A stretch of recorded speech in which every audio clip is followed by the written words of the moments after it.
Welcome to the Skin Philosophy Edit with your host, myself, Anna Louise Kenny. I'm here to bring to you the knowledge and skills to level up your business. We are speaking to industry experts across the industry to make sure that you're getting your knowledge in skincare, equipment, ingredients, and everything else you need to make sure you have the best of your business. Hi, and welcome back to the Skin Philosophy Edit with myself, Anna Louise, and today we have Clare Rogers from the treatment rooms in Brighton. We're delighted to have her in to talk about her expertise and experience over the last 30 years doing the treatments. So thank you, Clare, for coming. Thank you for having me. So was kick off straight away from the start. Just a little bit about yourself and how you got into the industry. So before the treatment rooms was set up. Probably like a lot of young teenagers, I wanted to get into makeup. And the route then, which would have been the 70s, at school, my art teacher said you need to go to art school. And so you'd kind of do a foundation course and then you could go into the BBC to kind of like a junior with makeup teams. And it was like, okay. And he was brilliant, Tom Cunliffe, if you are out there. He said, your art's not that good. I was like, at least okay. He's honest. Yeah, he was honest. As I was saying earlier, I like honesty. And he said, have you thought about going to college? And it was like, oh, but it's 2 years and you've got to do the whole beauty thing, nails, facials, massage. But that was my only option. And so I went the beauty college route in 79 and loved all of it. And it was 2 years, 5 days a week, full time. And that's where it started. And I've always been in the industry. I've kind of I worked in a sunbed parlour. Oh, wow. Can you believe it? Where one of the rooms they converted for treatments. But that was, sunbeds were huge then. Yeah. And then I think like most therapists, I always did a bit at home, and home was building up more and more. So I set myself up fully from home and I was teaching. I'd been asked to go back to the college to teach, which I was ridiculously young. But again, there weren't many teachers out there. And I did do my City and Guild 730 teaching qualification, which I'm glad that I've got that behind me still. And then got to the point I went to work on the cruise ships in the recession we had back then in the early 90s, late 80s, early 90s. Cruise ships were amazing back then for as in earning commission and stuff. Cruise ships, I paid off all the debt at home I had. You were literally on a $50 a month retainer. Yeah. But you had your bed and board. And I was based out from Miami and you had all Americans, like 99% Americans. And back then, every treatment would be like half-hour massages. So you were doing like 14 massages a day. Yeah. And you were getting $10 each person, minimum. And some people would come back to cruise quite regularly and they'd go, they'd tip you more. They'd kind of tell you where to go for dinner and you'd get there and they would have paid for your dinner. But I came back home, I'd rented out my flat. I came back home and I do remember I sent every single client a postcard while I was away. Because it was only a year. Yeah. And so by the time they thought about going somewhere, I was back. And a lot of those clients still come to me and have become friends over the years. And then, I got so busy at home that I decided to be brave and open a high street salon, which I did in 95. Yeah. And so you lead a team of 19 staff. You have 16 therapists. So when you were setting up or first starting off and starting to employ people, what were you looking for when you were looking for a therapist?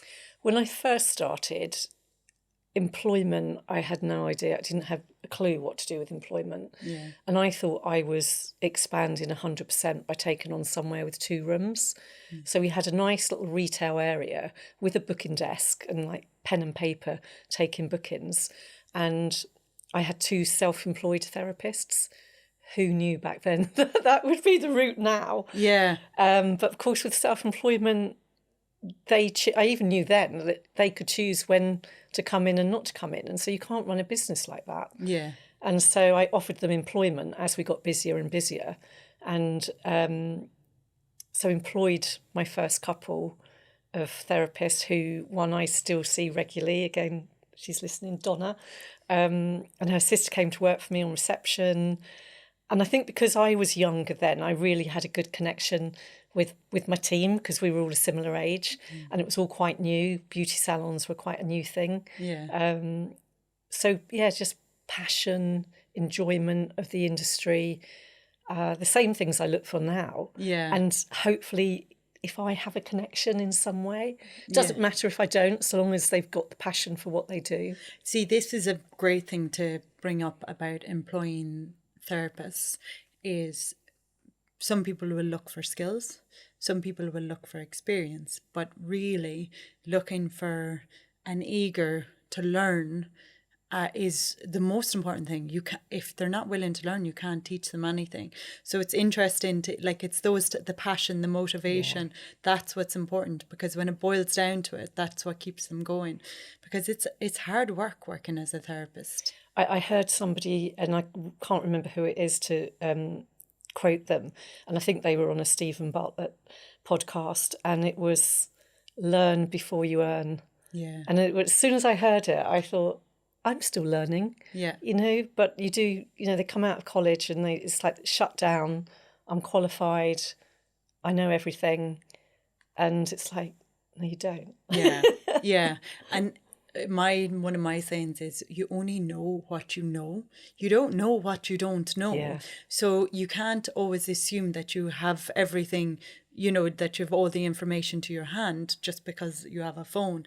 Sometimes you just don't know, and it's experience what gets you there. Yeah. And clients. So you were opening your place. How did you decide on skincare? What brand to bring in or what treatments to do? Well, weirdly, when I worked from home, so before opening in 95, my skincare brand was DB Milano. Was it? I know. And I only came across them. They were, I think, quite new into the UK, and they were bought in by a company that I was buying my basics from. I think their other company was called About Face. And Mike and Eileen Duffy. All these are like really old names from the past that only oldies will remember. And they were the first distributor of DB Milano in the UK. And we had their machines. Yeah.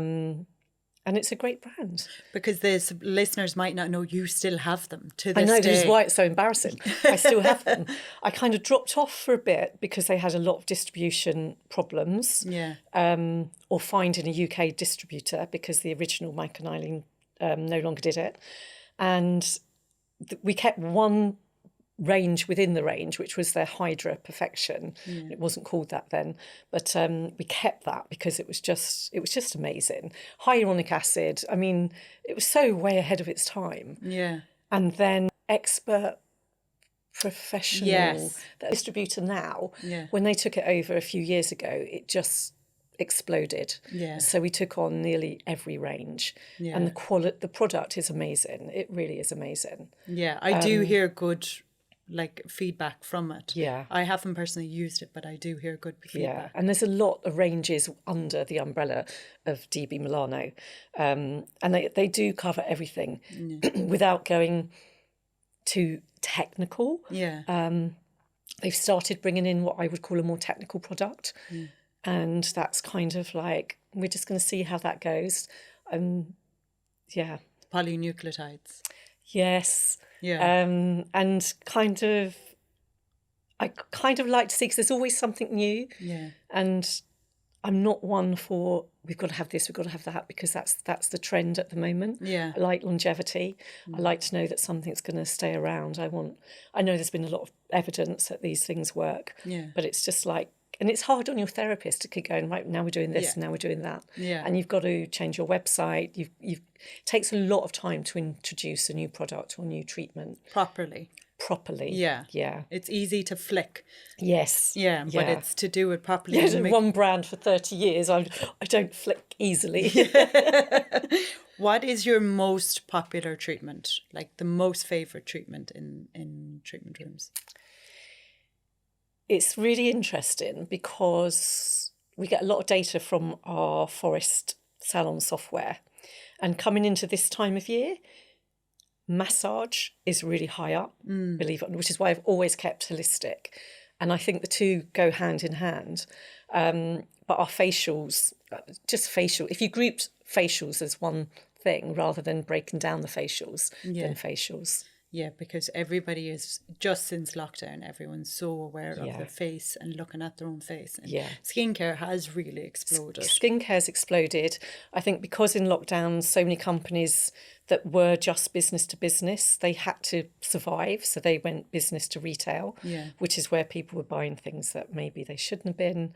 And that's why a lot of small brands just exploded, like just went massive overnight. And I'm sure you've seen it, that people come in and their skin barrier is just destroyed. And I say, why are you using that? They go, I don't know. But see, the thing is I think that has always been, like, products have been destroying skin barriers for many years, because I remember working in the sanctuary back 20 years ago, and they had you remember the Dermalogica skin analysis camera, just a blue light, but I would have a few questions with them, how's combination skin, and I'm like, they're using wipes, they're using soap, so it might not have been the skincare now that's formulated that maybe isn't agreeing with their skin, but stuff was like, biggest part of looking after skin is actually how it's been like disrupted by using bad products on their skin. And that's something people don't get, the normal people don't get, don't understand that's until they've spoken to a professional. Exactly. Yeah. And actually had a treatment. Yeah. And a lot of people we do offer a lot of facials, and they choose their facial, they book it, and then again I'll always say, so what made you choose that one? And I'll look at their skin, and 9 times out of 10 it's not the one for them, so then I'll do the one for them. And 9 times out of 10 you're having to repair the skin barrier first before they can go into whatever they were hoping to go into. Yeah, and I'm finding now a lot of impaired barriers not from just the external, it's now from the internal as well. Like your gut health, what we were saying about histamines, inflammation, everything like that from what we're taking in. So you're seeing a lot of clients with that. Yeah, and inflammation at the moment, I mean, just, and makes sense with kind of my parents, my mum, she's in her 80s, and so many conditions she's got, to me, always say not medically qualified, but are inflammation based, because she's not a water drinker. That generation, she says, Claire, we didn't walk around with a water bottle trying to get her to drink water.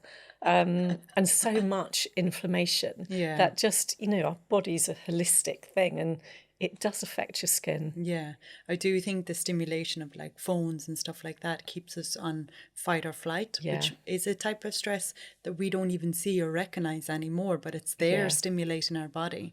It's crazy the way the industry has changed over the last 20 years. Yeah, completely changed. I mean, I came out of college and a lot of things are coming back in. So we came out electrical treatment wise at a level 3 would have been high frequency, which I love high frequency. I love it to this day. Yeah. And so because it's so Instagrammable, it's kind of quite a big thing now. Yeah. And so some of my therapists, I've said, we've got a high frequency machine. I said, what about using that when you're doing, problem skin, combining it with LED? And they're like, I haven't done it since college.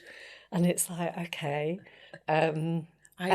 The Faradic, which is obviously Casey, which Casey is a winner all the time. Muscle stimulation is so important. Muscle stimulation. If I'd started it in my 30s, I remember a rep come in and I had a treatment and I'm like, well, I can't see any difference. Yeah. And it's like, of course I couldn't. But if I'd kept doing it, I'd still look like I did then. Well, I had an ex-boyfriend his ex-girlfriend was a Casey rep, and she had been a Casey rep for 15 years or whatever. So obviously her skin, and she was, I think, just under 50, her skin was Amazing. Yeah. Amazing. And that's all she Yeah. did was the muscle stimulation. It's working out. Yeah, on exactly. the face. Yeah. Exactly. And also it's feeding your skin through blood flow and stimulating Yeah. your lymphatic system to detox your skin.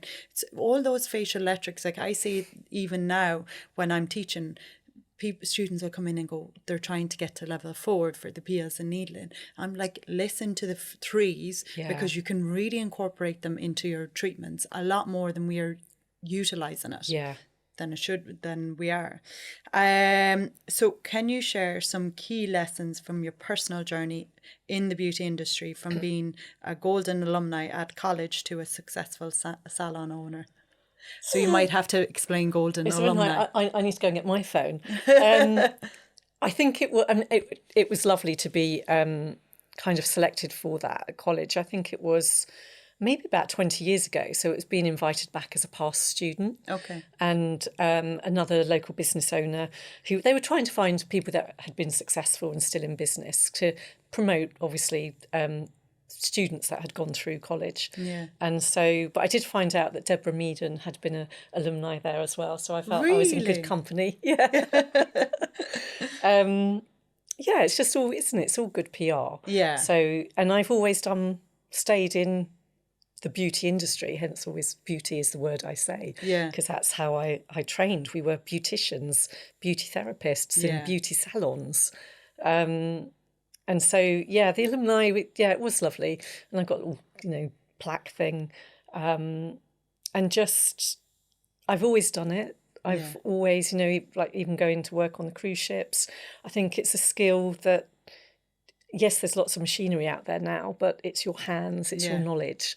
Yeah. And AI, to a point, can take a lot of that over. Yeah. But I think it's a great industry to be in, and you can keep learning. Yeah, because it's constantly changing. But the AI thing is actually a really good point, because AI may take over a lot of industries, but it can't take over this industry. Yeah. Like you can't physically. I've seen like some computers for dyeing hair, those robotic arms for dyeing hair and all of that kind of stuff, which I don't believe. People come for not just the treatment, they come for the service, the personal touch, the human contact. So it is good to have it. And that we're losing that so much. I mean, we did have something come up that we could have had a self-check-in at reception, like when you go to the doctors. I was like, no way. Yeah. You greet someone, you offer them a drink, you take, and it is old school, but it's good old-fashioned customer service. Yeah. And I think it's just really noticed because you don't get it everywhere. No, I went for a pedicure at the Townhouse. So Townhouse is like chain of nail bars, upper, higher end, whatever. And it was a self-check-in. And it was just really like, first of all, I'm having to do the work myself. Why am I having to put in my email and check in? And I'm like, there should... and second of all, it was like, okay, where do I sit now? Yeah. It's very, for me, I didn't like it at all. Yeah, I'm glad you say that, being obviously so much younger, but it's something that, I think, is it because I'm so old school? Yeah. But it's like, I want to be served. And hotels, you don't see anyone. You're given all these codes, and it's like gone are the day that someone came and took your bags, and kind of, I can go in Airbnb to look after myself. Yeah, exactly. So, and I was saying, like, top-end hotel, I want to be greeted, and like if restaurants, I don't want to go self-service. Yeah. It's like, really? Yeah, exactly. I hate the QR codes on restaurant tables. Yeah. Like just order and pay. Since lockdown, hasn't it? I don't mind a bit for the menu, but to order and then pay and everything, I'm just like, no, thank you. Just give me a piece of paper. I'll read it. They must have so many people that walk out. Yeah. Because nobody's engaged. Like, that's my table. That's, I'm looking after them. Yeah. Yeah. It's definitely different. So what would you say was a difficult time or a hump you may have had to get over working in the industry, or problems you had to solve? God, it's like a road of humps. And I think that's all business, actually. There's always going to be a hump. Yeah.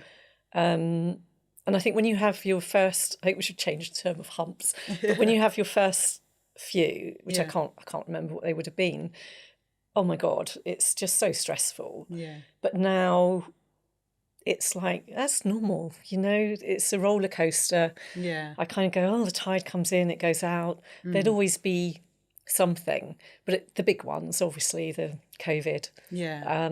for everybody. I think that was the unknown to start because we didn't know.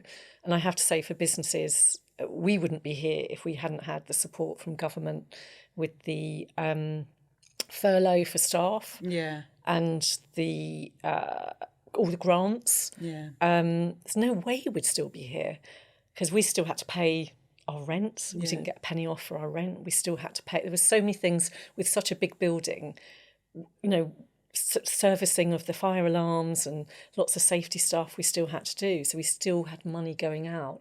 So that was huge. And it's kind of, I used to feel like I was selling my soul, kind of doing little videos on our social. And clients were amazing because people that understood business understood that as a director, I wasn't furloughed. Yeah. And I still got to look after myself. Yeah. And I would buy products. There was, you know, a handful of people that would buy a product every month. People were buying vouchers still. But of course, then you go back and you've got all that to be redeemed. Yeah, exactly. But it was incredible to have got through that. Yeah. And actually coming back was just as hard because we had so much restriction still. Yeah. And you're still kind of picking up all the pieces from it. So still got my bounce back loan. Yeah. Because it was cheap money. Yeah. So still paying that. The insurance, a whole nother level of what was going on there. Yeah. But yeah. And now we've got the budget. Yeah. That from April, the changes, you know, you just got to go with it. Yeah, that's it. That is the key lesson: is you can't take it to heart. Yeah. You can't stress about it. You just have to Can't figure stress out about it. and get over it. And it's like every cell in your body becomes stressed and negative. Yeah. And obviously, you know, you do have moments where it's like, oh my God. And I've completed every survey for all the different kind of, say they're not bodies, but every company that's asked me to fill out a survey and put forward all the things that how we'll be affected. And a few friends that are clients, they're like, so who's going to pay for it, Claire? And I'm like, you. You know, and it's like, that's reality. Yeah. It goes back on the client. It goes back on the client. Yeah. And it kind of, you know, you've got to then make sure your service is really good. Your treatment is really good because they're having to pick up these constant cost rises. Yeah, exactly. And I think there is fear of price rising, but then that's when companies will close. But like when we go and talk about prices, like if you think about it, like you order a lunch and now, you know, if I have to get a takeaway lunch because I'm teaching or something like that, it's £15-20, here in London. But you go get a skin treatment, it's £60-70. But you get a blow dry and it's the same.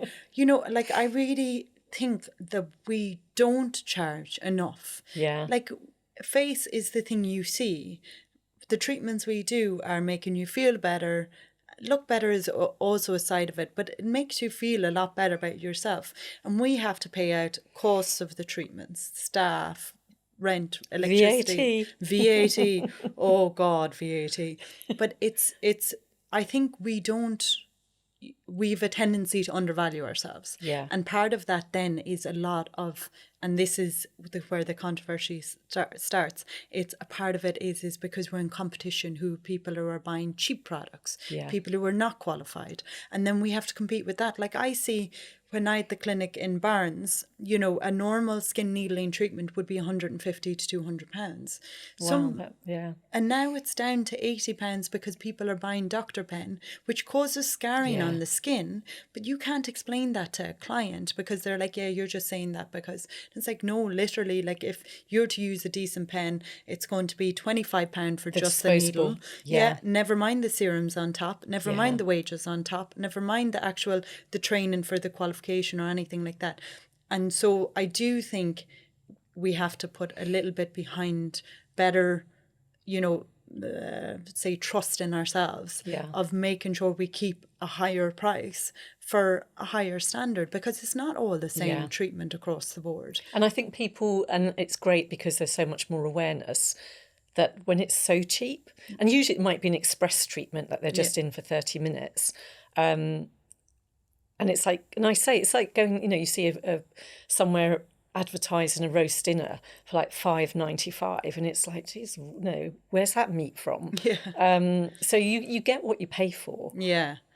I think there'll be a certain element to that, but I don't think the education for clients out there is there enough. Like a registry for who's qualified, who's not, showing different qualifications. Like people wouldn't even realize, people I know, like friends, family, even though they see we're teaching the whole time and it's different, they don't ever think to say, oh, is this person qualified? My mother was trying to get her brows microbladed, and she was telling me a person, and I was like, did you check their qualifications? Have you seen their work? She was like, no. I was like, go have a look on their Instagram, like.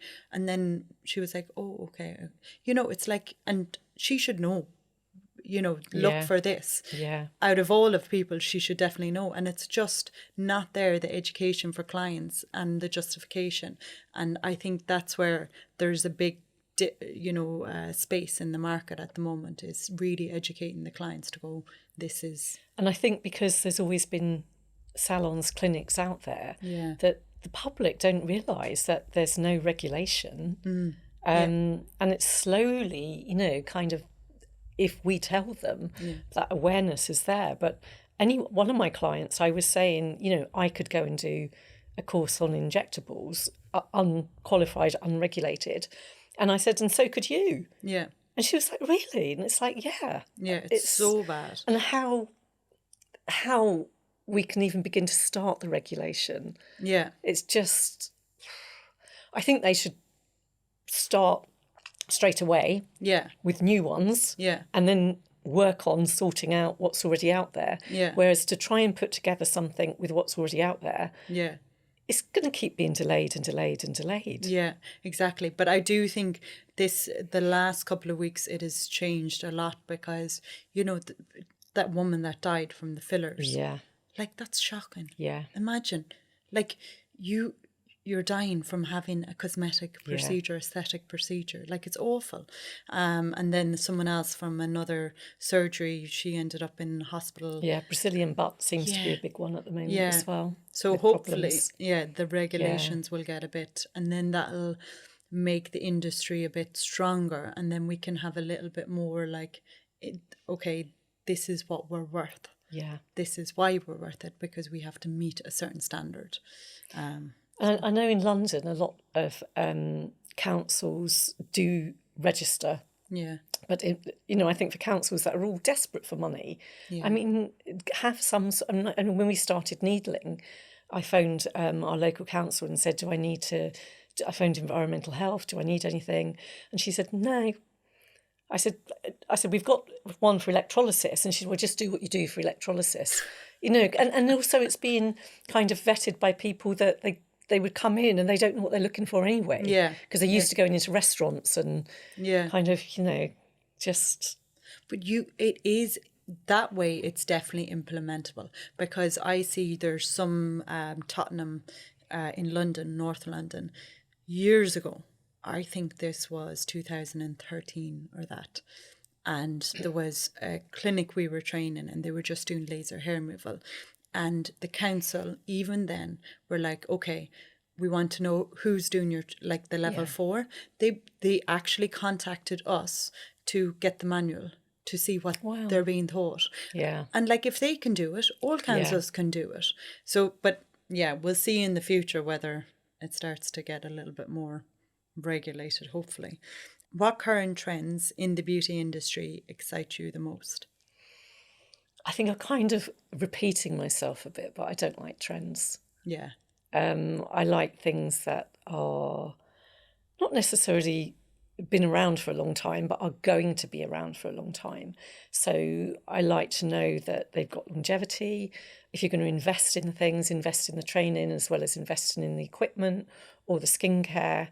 I personally like to understand it, and then I know I can sell it. I can sell it to my team, I can sell it to the clients.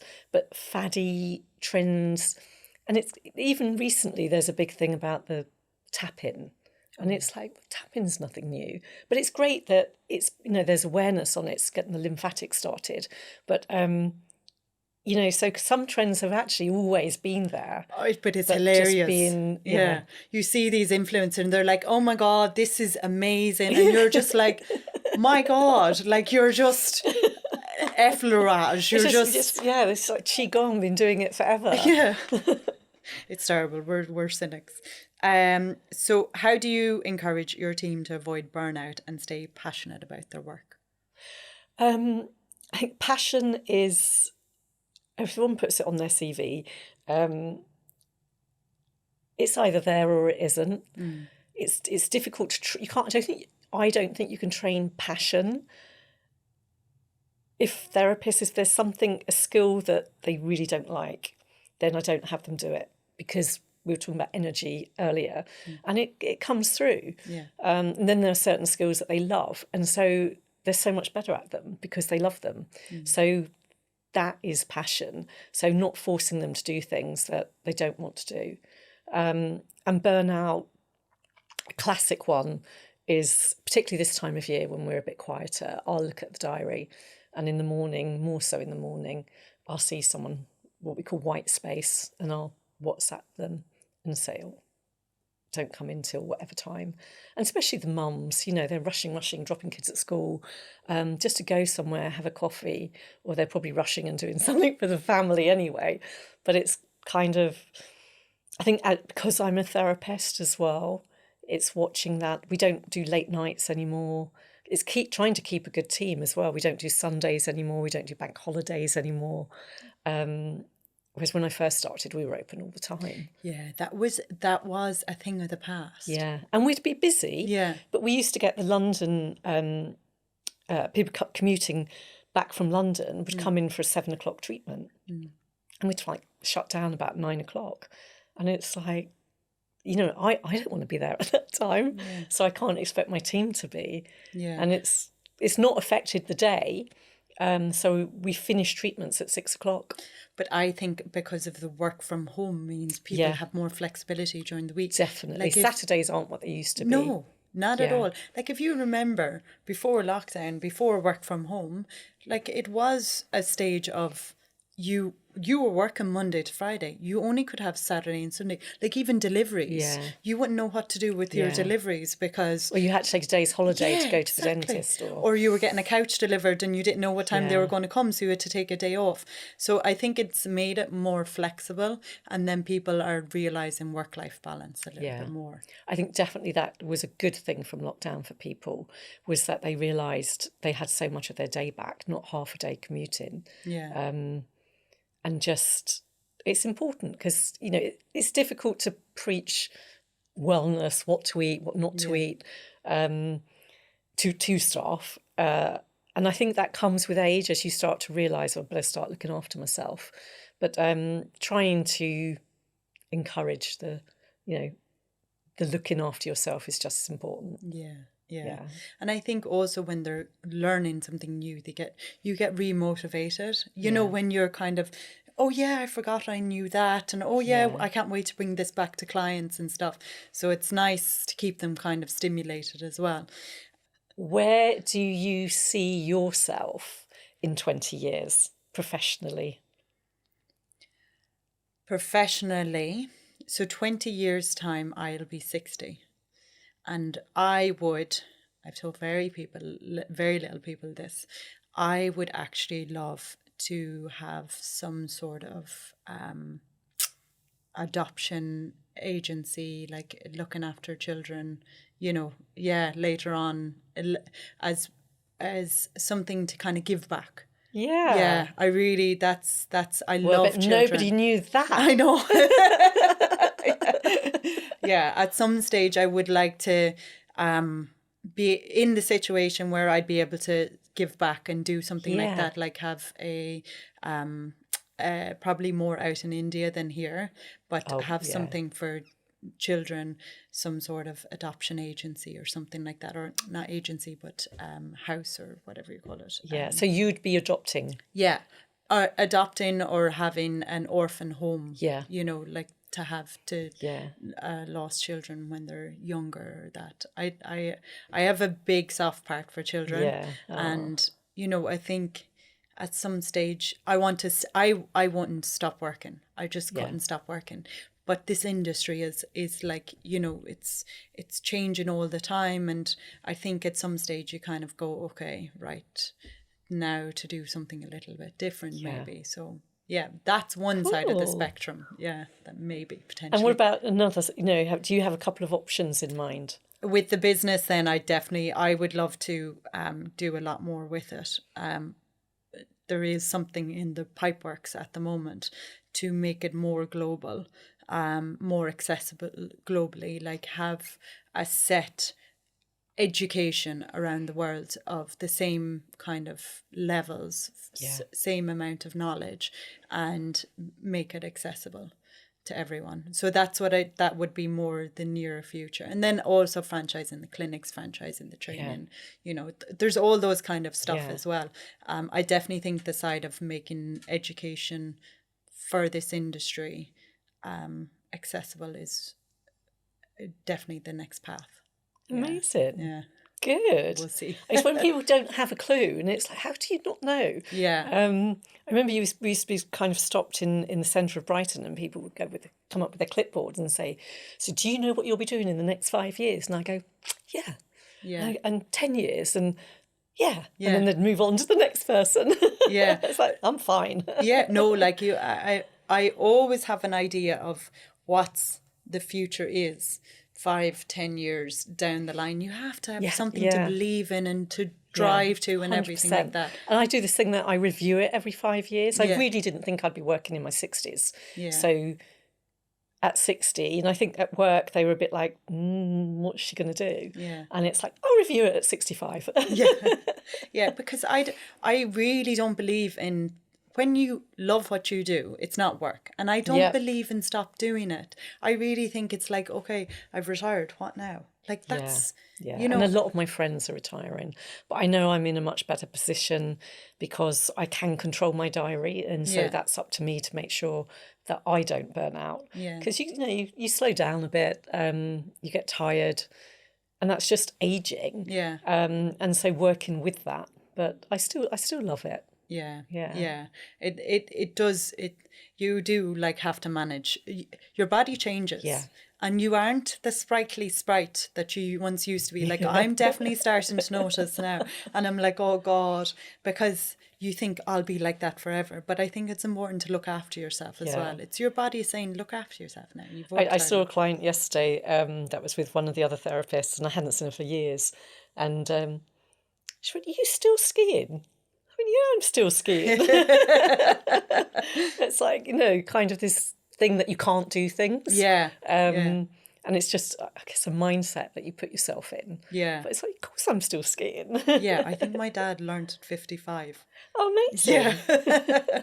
I see, like you have to, it's all about your mindset. How you keep young is by thinking young, not by thinking old. Yeah. Okay, so for any skin therapists starting in the industry, what advice would you give them to build a successful practice like yours? I think it depends if they're going to open a clinic or whether they're going to be at home, because both completely different. It's a lot easier to start a business than it is to keep a business going. Yeah. And I've had a few therapists over the years that some successfully have still got their clinics and some less so. And they would email me and say, "Do I have to pay a license for this?" And I'm like, "Yep." An A board outside. It used to be 2 types of music license, which have combined to one. And all these hidden costs that they had no idea of. Yeah. So it is, I'd say, definitely go and talk to somebody in the same sector, and people usually are more than happy to share and mentor, so that you're going in with your eyes wide open. Yeah. But then maybe there'd be no more businesses. I think it's, definitely talk to people. Yeah. Definitely talk to people. There's a lot more people around now than there was your time or my time that you could ask. Like there's back then it was because there was less people doing it. There was less people for advice in that, Yeah. because it was more newer. Even when you were starting off, there was much before it. Yeah. So it is difficult. It's definitely ask around. Everyone has all small learning tips. Yeah. And it's just taking a little bit of everything, and seeing what works for you, and finding your own way as well. Yeah, exactly. Okay, well, thank you very much for joining, and it was really nice. Any parting words for any therapists out there or anything? Just if you're passionate about it, you can't go wrong. Yeah. But you've got to keep educating yourself. You just have to. I follow a lot of dermatologists, and obviously I'm not looking to be a dermatologist. If I was 30, maybe I would. But there's great little tips. So it's constantly reading, going on courses. As you say, you don't know what you don't know until you know it. Exactly. Well, thank you, Claire, so much for coming in and sharing your advice and your experience. It's been great having you. Thank you.